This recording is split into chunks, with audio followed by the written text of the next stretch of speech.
I was on the train the other day, and I was sitting across from this couple, and they were flirting. I couldn't take my eyes off of it. I hadn't been touched in months. And the guy was sort of in his 40s, the woman was in her early 30s, and their legs were just barely touching. It was almost this adolescent love. I was mesmerized. And then I realized that he was wearing a wedding ring, and she was not. Oh, I know. And I got off the train, and I said to myself, wow, that was the best French film I've seen in years. The only thing that would make it more French is if her boyfriend is terminally ill and his doctor is that guy's wife, right? They obviously have chemistry, but it's not going to happen because they both have relationships, right? The boyfriend dies, obviously. The three remaining members of this group meet, obviously, at the funeral, okay? The doctor doesn't typically go to the funerals of her patients, but she really had a connection with this guy. She senses that something was up between this guy, her husband, and this woman, right? They get into a fight, then turns into passionate lovemaking, okay? The movie ends with them in ecstasy, all orgasming at the same time. Cut to black. We go to the title, The Little Death, what French people call an orgasm. That's pretty good. Do not steal that. That's fine.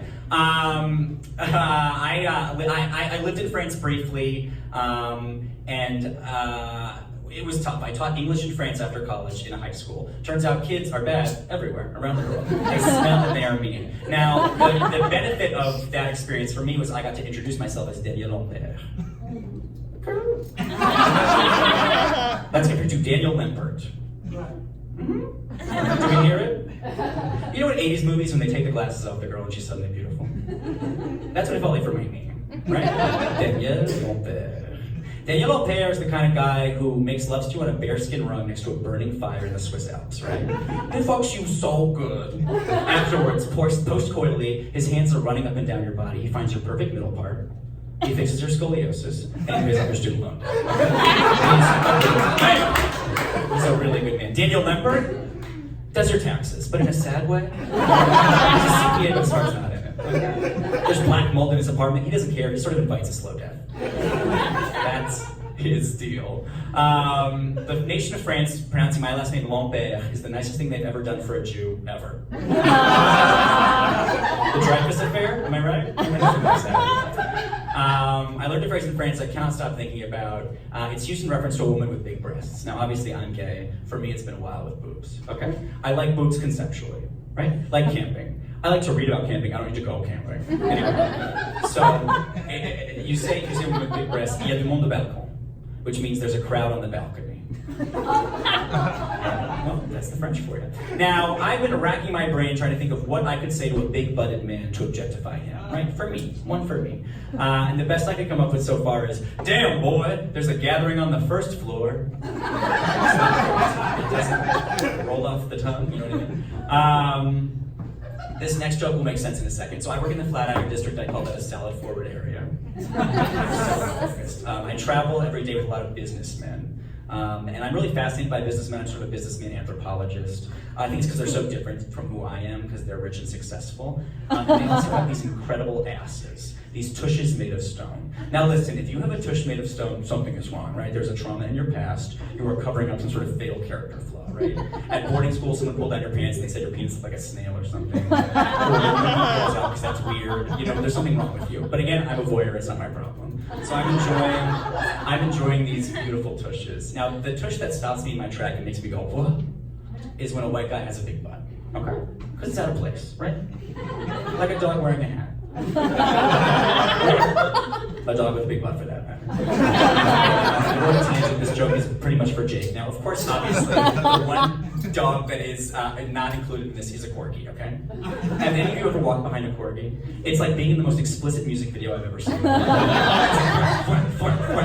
I'm covering children's eyes, greyhounds are dancing on poles, dachshunds are filming, okay? Because they can stand on their back legs, they're very pro-y. Now, a tangent to that tangent, and whenever I see a dog wearing clothes, I like to pretend it's my friend that's been cursed by a witch. I run up to the person and say, oh my god, Bethany, your parents missed you, they buried an empty casket. Okay, so, I see a big-butted man, right? A big-butted man, and when I see a really big-butted man, out loud I go, my, what do we have here? I see that to this man's face. By this time I've gotten around him, I'm wearing rollerblades, okay?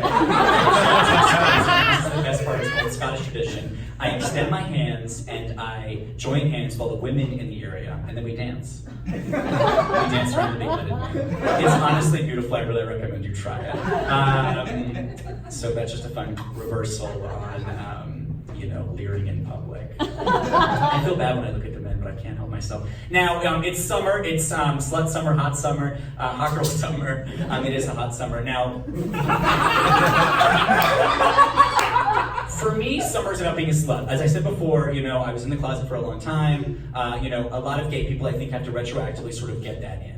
So I've been toiling with that. I've been okay at it. I'm a little tightly wound if you haven't noticed. One time during sex, I went, yikes, that's a lot of cum. A